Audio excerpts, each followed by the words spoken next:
Este é o podcast de Igreja Presbiteriana de Abaeté, uma igreja amável e fiel às Escrituras. Hebreus capítulo 4, a partir do versículo 14 até o 16. A palavra do Senhor nos diz: tendo, pois, Jesus, o Filho de Deus, como grande sumo sacerdote, que adentrou os céus, conservemos firmes a nossa confissão, porque não temos um sumo sacerdote que não possa se compadecer de nossas fraquezas. Pelo contrário, ele foi tentado em todas as coisas, à nossa semelhança, mas sem pecado.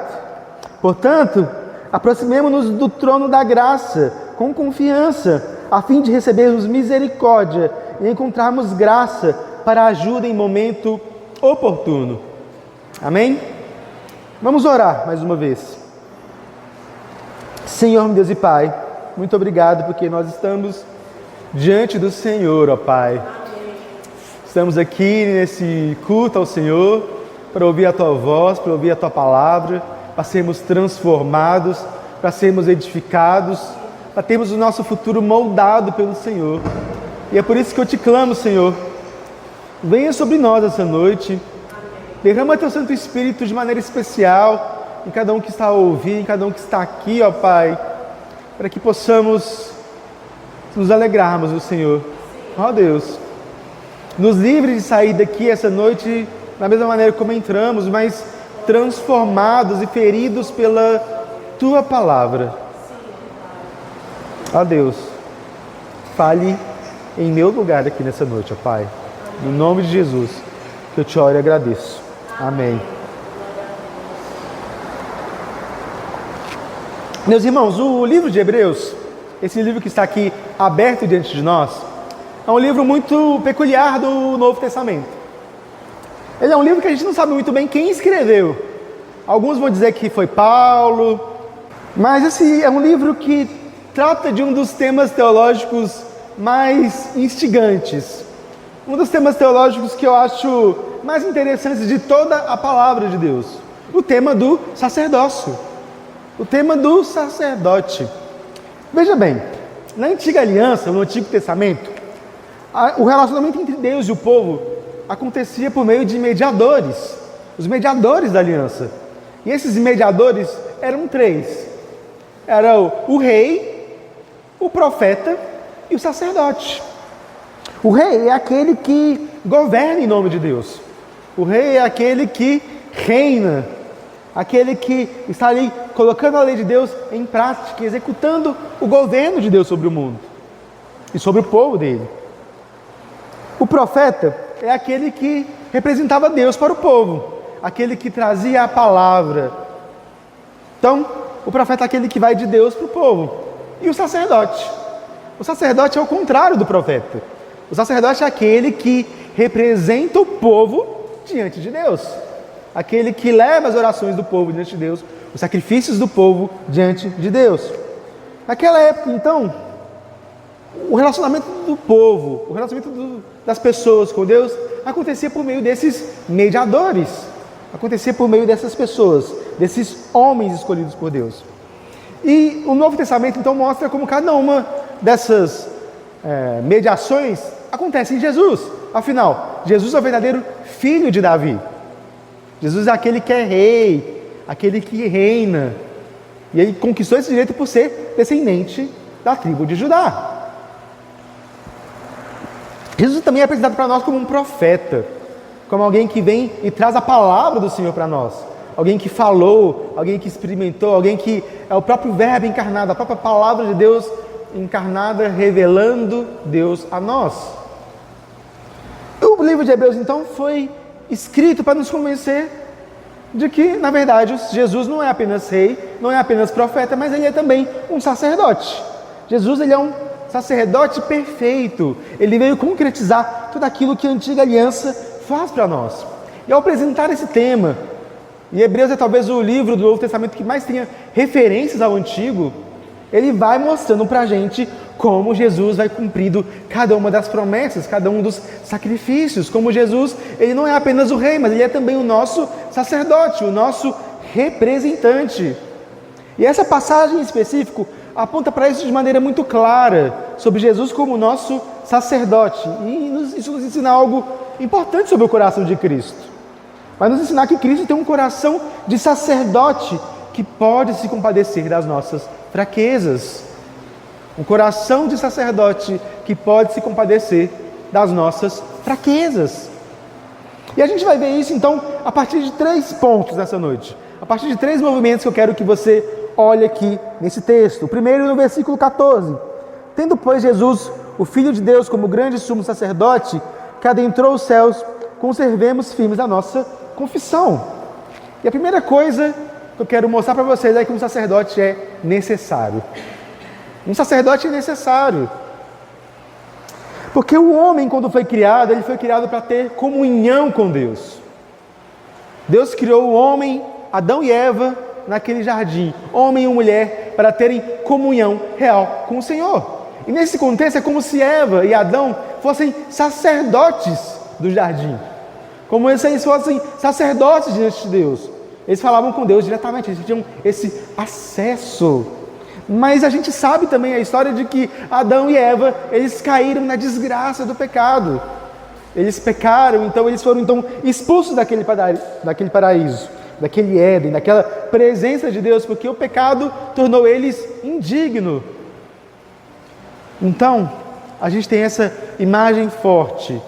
Deus é um Deus tão santo, que o lugar onde Ele está não pode conviver com o pecado. Por isso, então, Ele expulsa Adão e Eva daquele jardim. Então, à medida que o Antigo Testamento vai avançando, essa é uma questão de como pecadores indignos podem se relacionar com Deus que é santo, que é justo. Ela se torna uma questão central, se torna uma questão importante. À medida então que o povo está naquele deserto, Deus ele escolhe um povo, Deus ama um povo, Deus salva um povo, então Deus leva aquele povo para uma terra prometida. E ali no deserto, a caminho da terra prometida, o que a gente tem? Mais pecado.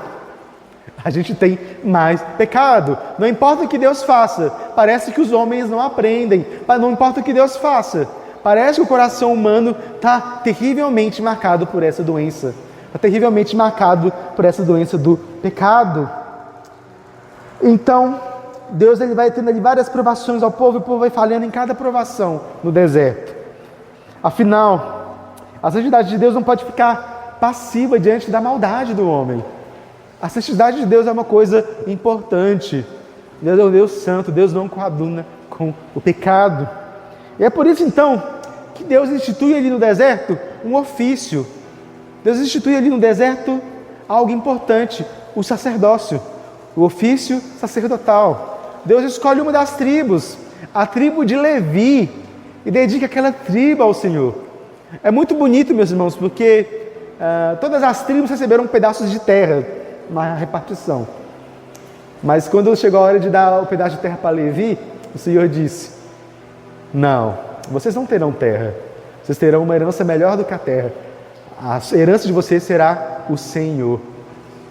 Imagine que promessa maravilhosa. Eles eram uma tribo dedicada a cuidar das coisas de Deus, a cuidar do templo. Hoje em dia a gente acha que levita é quem toca no louvor, mas não. Levita é algo daquela época, daquele tempo. Porque nessa época, nesse tempo, todos nós somos sacerdotes. Mas a gente vai chegar lá ainda, né? Nós estamos diante de Deus. E eles precisavam então desses levitas. E dentro dos levitas havia uma linhagem ali que era mais importante. Uma linhagem dentro da linhagem importante, que eram os sumos sacerdotes. Eram aqueles que eram os grandes sacerdotes, aqueles que eram os oficiantes. Porque naquela época, então, Deus ordenava, estabeleceu que os sacrifícios seriam a forma como o homem lidaria com o pecado. Ora, a promessa de Deus de que quando o homem pecasse é de que ele morreria. Então a morte é nada mais nada menos do que o símbolo do preço do nosso pecado sendo representado. Então Deus instituiu que para que o próprio homem não tivesse que morrer ali, Ele estabeleceu sacrifícios de animais. E aqueles animais sendo sacrificados eram um anúncio do perdão que Deus dava. Era um lembrete de que a morte é a pena do pecado. E dentre esses sacrifícios todos, que Levítico vai mostrar para a gente, é um livro muito interessante. Um dia eu ainda vou pregar ele para vocês, que é o livro que geralmente a gente costuma pular. E a gente tem que aprender que a Bíblia é importante, que todos os livros da Bíblia são importantes e tem coisas para nossa edificação. Nesse livro de Levítico, então, no capítulo 16, é estabelecido um grande dia, um sacrifício que ele é especial e que tem tudo a ver com esse texto de Hebreus que nós estamos lendo, chamado Dia da Expiação, ou no hebraico, o Yom Kippur, o Dia da Expiação. Vocês lembram então que havia o tabernáculo, o santuário de Deus. Naquele tabernáculo havia vários espaços, sendo que havia um espaço único chamado o Santo dos Santos, ou o lugar santíssimo. Esse Santo dos Santos era a habitação de Deus, era onde estava a Arca da Aliança. Era o lugar mais santo da terra. Era o lugar onde estava literalmente a presença poderosa de Deus no meio do seu povo. Esse era a Arca da Aliança. Esse é o propósito do Santo dos Santos. E esse lugar só poderia ser adentrado uma vez no ano por uma única pessoa, o sacerdote, no dia da expiação. Porque esse era talvez o sacrifício mais importante, o sacrifício pelo povo todo. É uma das maiores ilustrações daquilo que Cristo faria por nós. Aquele sacerdote tinha que se purificar, ele tinha que se limpar, ele tinha que oferecer primeiro sacrifícios por ele e pela própria família dele. E então, ele pegava ali 2 bodes. O primeiro bode é chamado bode expiatório, em que ele mata aquele bode, sacrificando o pecado dos pecados do povo, pegando aquele sangue, levando até o Santo dos Santos e derramando aquele sangue em cima da Arca da Aliança, como se estivesse dizendo: toma, Deus, o preço dos nossos pecados, que está cobrindo aqui a lei que está contida no Senhor. Essa é a santidade de Deus. Então, aquele sacerdote volta, impõe a mão sobre o outro bode, agora chamado bode emissário, confessa os pecados do povo, diz tudo aquilo que o povo tem feito de errado e falhado, então expulsa aquele bode do arraial. E aí a gente não sabe mais quando esse bode vai, mas é como se representando que agora os pecados do povo foram embora. Agora o povo está declarado limpo diante de Deus. Agora eles podem sacrificar e comer e festejar, porque agora houve o perdão. Esse é o modo como no Antigo Testamento esse sacrifício era feito, o nosso relacionamento com o Senhor era feito, e o sacerdote era esse então que representava o povo diante de Deus, aquele que apegava os pecados do povo e dizia: está aqui, Deus, os pecados do povo. É só isso que esse povo tem que te oferecer, pecado atrás de pecado, mas declara agora o perdão do Senhor sobre nós. O sacerdote então ele declara isso. Percebam, meus irmãos, que o sacerdote é necessário porque nós pecamos. O sacerdote é necessário porque nós caímos no pecado, por causa da nossa culpa, por causa das nossas falhas, por causa do nosso erro. Só que esse sistema intricado de sacrifícios era apenas sombra de algo maior, do Evangelho, daquilo que ainda estava por vir. Porque acabou que esse sistema de purificação não tornou palpável a santidade no meio do povo. Se a gente lê o Antigo Testamento de cabo a rabo, a gente vai ver que o povo sempre termina na lama do pecado. É impressionante. Sim, às vezes tem seus atos de heroísmo, seus atos de glória. Deus às vezes faz avivamentos, mas logo depois parece que o povo cai de novo no pecado. Então, um homem pecador não conseguia representar outro homem pecador. Mas o texto de Hebreus aqui está dizendo que Jesus é um sacerdote perfeito, porque ele é o grande sumo sacerdote e que adentrou os céus. Ora, o que o autor de Hebreus está querendo dizer aqui para a gente é que esse dia da expiação ele foi cumprido em Jesus, porque Jesus é um sacerdote maior, Jesus é o verdadeiro sumo sacerdote. Perceba, Jesus ele é um sacerdote um pouco diferente, porque ele veio oferecer um dia da expiação perfeito. Perceba que ele é o ofertante. Ele é o sacerdote que oferta a Deus. Mas Jesus, ele não é apenas o ofertante. Jesus é também Ele mesmo a oferta. E isso torna esse sacrifício, então, tão real, tão vivo, tão interessante. Que é como se falasse, os animais não bastam, tem que ser uma vida humana. Tem que ser uma vida humana. Se é o homem que pecou, então que a carne do homem morra. Então ele foi, e ele mesmo, então, se ofereceu como sacrifício naquela cruz. E percebe então que o texto diz que ele adentrou não o Santo dos Santos, mas o próprio céus. É como se ele estivesse dizendo, ora, o Santo dos Santos é fichinha.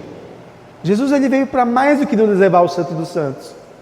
Jesus ele veio para nos levar aos céus, porque ele adentrou onde Deus reina poderosamente. Ele adentrou onde Deus está no seu trono.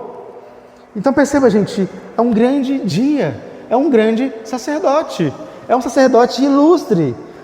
Ele não veio trazer um dia da expiação que precisa ser repetido a cada ano, como os judeus tinham que fazer, mas um dia da expiação que fosse eterno, o dia da expiação.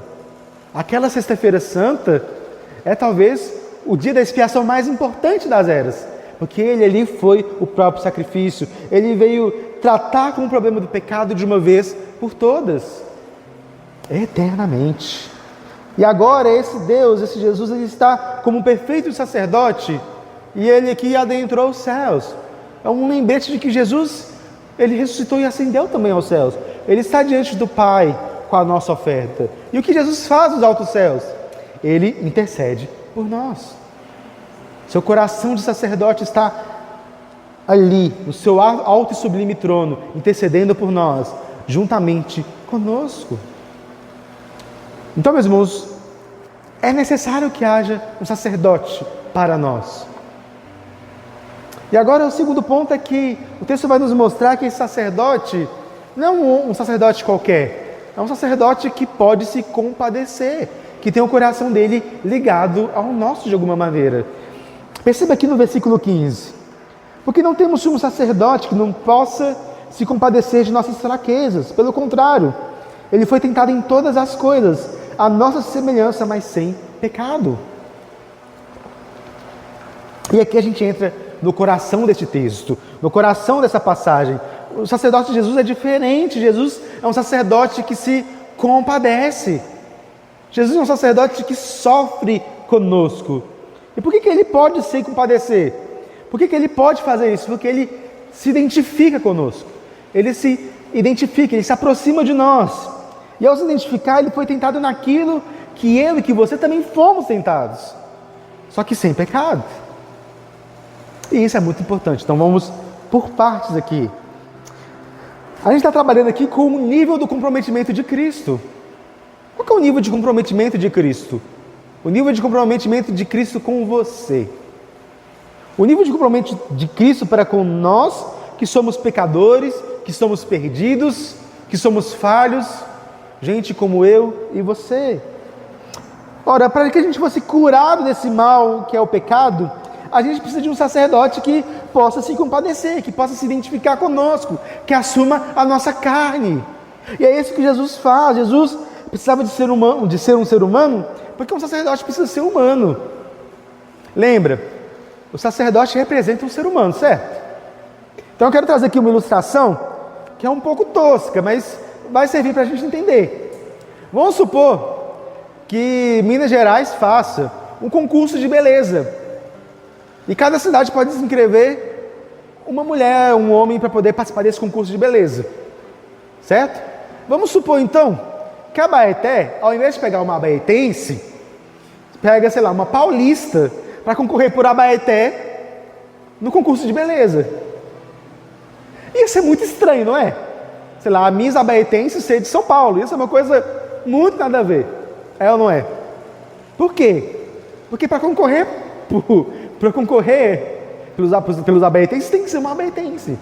Não faz sentido, certo? Do mesmo modo, então, isso está ligado à representação e identificação. Porque o sacerdote é alguém que representa.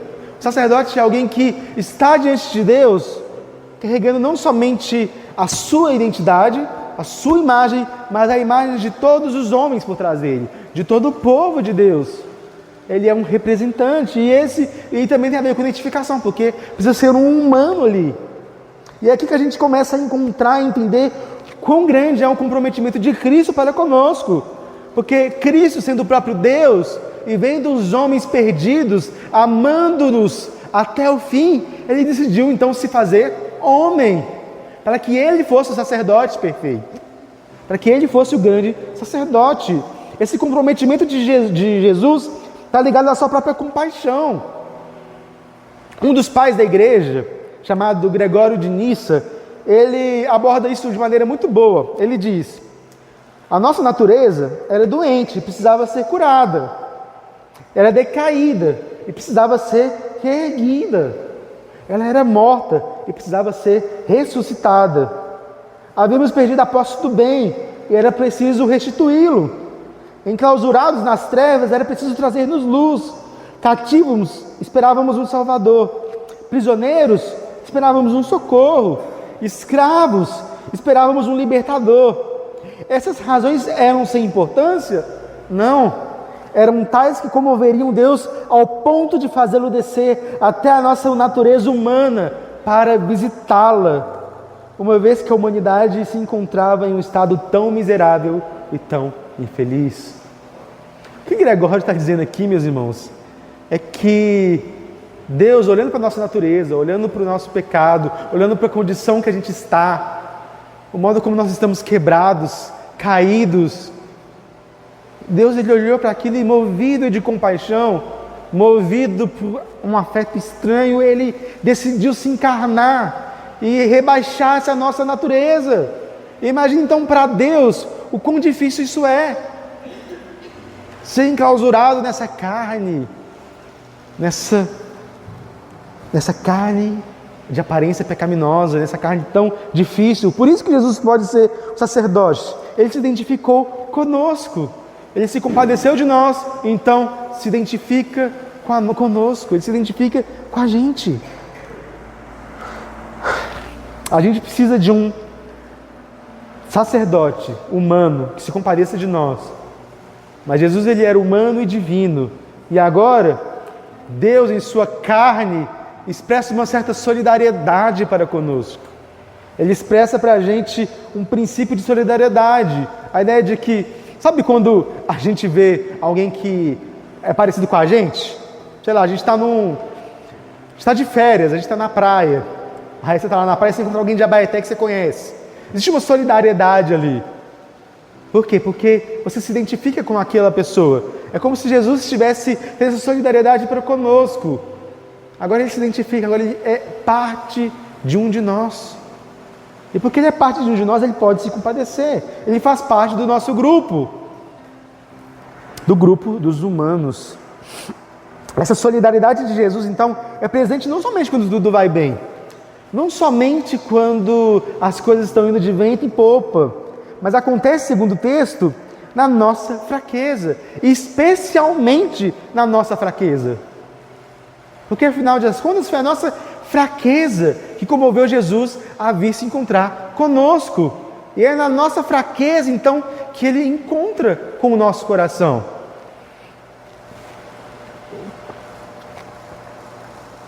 E agora a gente tem algo importante. Ele se compadece na nossa fraqueza. Essa palavra compadecer tem um sentido profundo. É como se a nossa dor, a nossa fraqueza estivesse também no centro do coração de Cristo. E agora Cristo, ele sofresse também a nossa dor. E agora é como se, Thomas Golden diz que é como se o autor de Hebreus estivesse aqui pegando a nossa mão e nos levando para o mais profundo do coração de Jesus. E lá a gente encontra um Cristo que sofre, mas sofre a nossa dor, sofre por amor a nós. É isso que Cristo está mostrando para nós. É isso que o autor de Hebreus está tentando mostrar para a gente, que nós estamos diante desse Deus, que é amoroso, que nos ama e que se compadece de nós. Ele pode sofrer essa dor porque Ele nos entende. Ele foi tentado como nós, embora não tenha cedido ao pecado. Talvez você esteja pensando, ok, Jesus era homem, mas Jesus também era dor, era Deus. Jesus também era Deus, então deve ser festinha para ele, né? Mas, meus irmãos, Jesus ele foi tentado na sua natureza humana. Na sua natureza humana. Não é que foi mais fácil para Jesus. Eu fico imaginando que foi até mais difícil para Jesus. Ele, perfeito, encarnado, sofrer cada uma dessas tentações. A tentação é real. Jesus ele sofreu realmente. E ele sofreu verdadeiramente. Não é como se naquela cruz ele tivesse, não, agora eu vou acessar meu lado do Deus para não sentir dor. Não, ele sentiu a dor. Ele se sentiu tentado. Assim como eu e você nos sentimos tentados diariamente. Mas ele, assim, ele venceu essas tentações. Ele não pecou. E esse é o propósito, esse é a grande mensagem do Evangelho. Jesus não pecou. Jesus não caiu, Jesus não cedeu àquela tentação. E ao não ceder àquela tentação, ele passou pelas dores e agora ele te entende melhor do que eu e você. Ele te entende mais do que nós mesmos, porque ele venceu por nós. E na sua vitória, na sua impecabilidade, no fato dele não ter pecado, dele não ter cedido àquela tentação, ele pode nos salvar. Mas ele venceu na fraqueza dele. E ele vence também na nossa fraqueza. E agora ele entende. Jesus, como alguém que não pecou, ele entende o poder da tentação, talvez muito melhor do que nós. Porque a gente é tentado e cai. A gente é tentado e peca. A gente não sabe qual que é o preço de vencer a tentação de verdade. Mas Jesus sabe o preço. Diferente de nós que fomos fracos e caímos, ele entende. E é por isso então que nós podemos confiar nele, porque em Cristo a gente tem alguém próximo, alguém que se compadece. Ele é um sacerdote que, diferente dos outros, não precisa de salvação. Aquele que a dá na sua santidade, na sua pureza, na sua grandiosidade. Ele é a salvação. E então isso nos faz pensar. E esse é o nosso terceiro ponto aqui, que esse sacerdócio de Cristo, esse coração sacerdotal, é o que nos dá então segurança para que a gente possa correr para Ele. Porque o texto termina: portanto, aproximemo-nos do trono da graça com confiança, a fim de recebermos misericórdia e encontrarmos graça para ajuda em momento oportuno. Agora, eu faço a pergunta: o que a gente faz diante desse Cristo que tem o seu coração aberto para mim e para você? O que a gente faz diante desse Deus? Quando o calo aperta, para onde você corre? Quando o calo aperta, para onde você vai?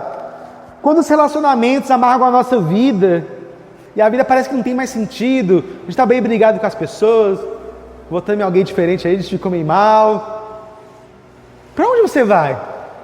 O que você faz diante desse sofrimento?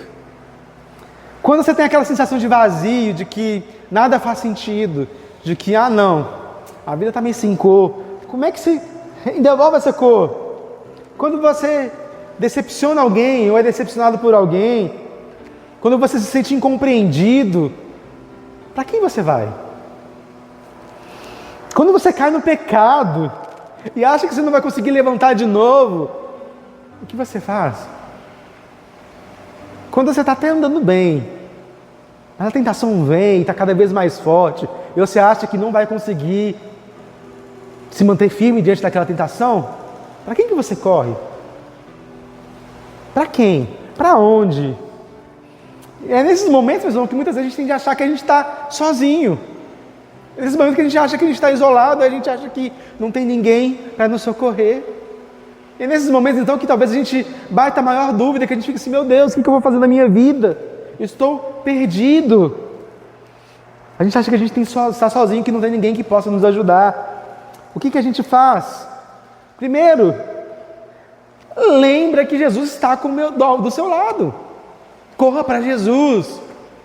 Jesus é um sacerdote que se compadece de nós, meus irmãos. Significa que Ele é um bom amigo no meio do seu sofrimento. Ele é um bom amigo no meio da sua dor. Ele é um bom amigo no meio das suas crises. Ele é um bom amigo no meio, inclusive, do seu pecado. Porque Ele está ali do seu lado, te segurando. Ele está ali do seu lado, te agarrando para que você não caia de vez.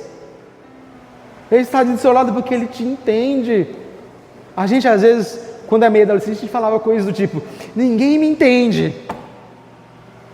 E eu acho que muitas vezes a gente não entende mesmo os adolescentes, porque a gente às vezes menospreza a dor deles. Mas às vezes ele está ali sofrendo e a pessoa assim: não, Deus, ninguém me entende. A gente acha que ninguém nos entende, mas tem alguém que nos entende, que é Jesus. Essa solidariedade de Jesus para nós significa que Ele está do nosso lado, significa que Ele está ali com a gente, perto de nós, que Ele não está nos deixando, sabe? Esse compromisso é radical. Jesus, Ele não se encarnou, virou homem, e depois que Ele morreu e ressuscitou e ascendeu aos céus, Ele deixou de ser homem, agora está só a alminha dele lá no céu. Não, Jesus está lá de corpo e alma. Jesus assumiu a natureza humana para sempre. Esse foi o compromisso dele, para sempre. E você acha que alguma coisa que você vai fazer, alguma coisa que você deixa de fazer, vai fazer com que Ele deixe de te amar? Alguém que foi tão radical, alguém que assumiu a sua natureza de maneira tão profunda. Você acha que você pode simplesmente fazer algo que Ele não está disposto a te perdoar? Ele está sempre diante do Senhor. Ele está diante de ti, agora te abraçando, com o coração dele ligado ao seu. Ele está lá, no trono de graça, e também ao seu lado, se compadecendo de você. É por isso então que o texto nos diz que a gente pode se aproximar do trono de graça. Porque Jesus, sendo esse sumo sacerdote, Ele permite que agora a gente também possa ser sacerdote diante dEle. Ele restitui a comunhão. E agora a gente não tem mais sacerdote, meus irmãos. Eu não sou um sacerdote. Eu não levo vocês até Deus. Vocês estão indo até Deus. Eu ajudo, eu comunico, eu trago a palavra de Deus para vocês. Eu oro por vocês, sim. Mas cada um de vocês agora tem um acesso livre ao Senhor. Nós não precisamos mais de um sacerdote. Nós não precisamos mais de levitas, porque nós agora somos os levitas. Essa grande promessa do sacerdócio era de que o Senhor era a herança deles. Agora, essa herança é dada a nós de graça, por meio de Jesus, que tem o coração aberto a você, no meio da sua dor, no meio do seu sofrimento. E essa é a verdade que precisa restaurar o seu coração.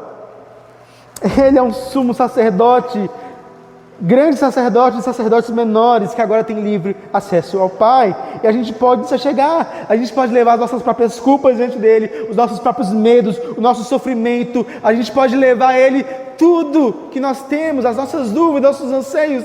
E Ele não vai nos rejeitar, porque o coração dele se compadece de nós. O coração dele está aberto, está ligado ao nosso, e agora ele se abre. E isso é importante, meus irmãos. Jesus está acessível, Ele está disponível. E às vezes eu acho que o que falta na nossa vida espiritual, muitas vezes, é a gente entender que Ele está disponível, que Ele está diante de nós. A gente não fica com vergonha, a gente não fica com receio, mas a gente com coragem, intrepidez, com confiança, como diz o texto, sim, a chegar a esse trono de graça. E eu fico pensando, meus irmãos, que existem coisas que podem te ajudar. Porque esse coração de Jesus, que se mostra aberto a nós, não é vivenciado apenas na nossa intimidade interior. Graças a Deus por isso. Deus, Ele deu meios objetivos para a gente experimentar essa graça.